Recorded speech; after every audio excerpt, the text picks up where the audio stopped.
هر روزی که بی تو میگذرد عصرهایش سرد است، با اینکه میدانم باز نخواهی گشت، بگذار زمستان سرد بگذرد.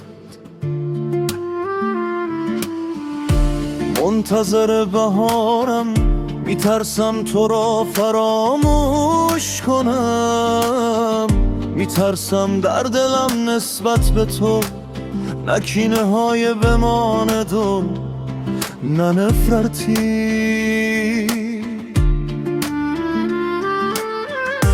یک صبح بهاری این همه اندوهی که کشیدم، کار ستمگر بود بر من ظلم شد، چگونه آن یک نفر را فراموش کنم.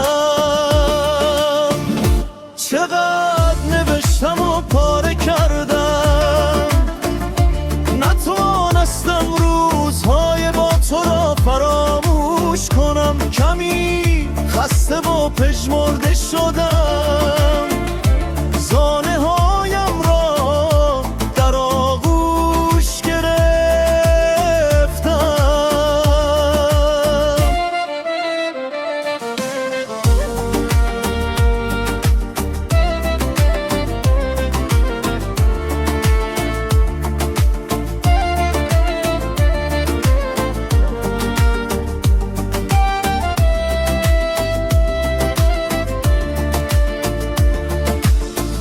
او یار من بود، من نخستین بهارش شدم.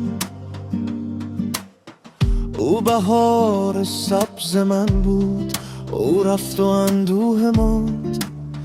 پس از این بهار گرم زمستانم یخزده و برفی خواهد شد.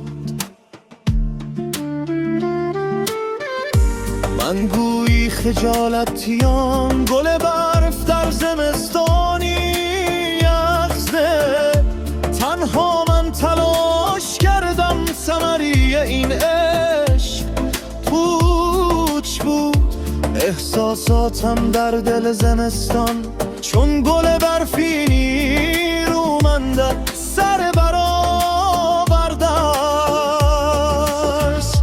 چقدر نوشتم و پاره کردم، نتوانستم روزهای با تو را فراموش کنم. کمی خسته و پژمرده شدم، زانه هایم را در آغوش گرفتم. چقدر نوشتم و پاره کردم، نتوانستم روزهای با تو را فراموش کنم. کمی خسته و پژمرده شدم، زانه هایم را در آغوش گرفتم.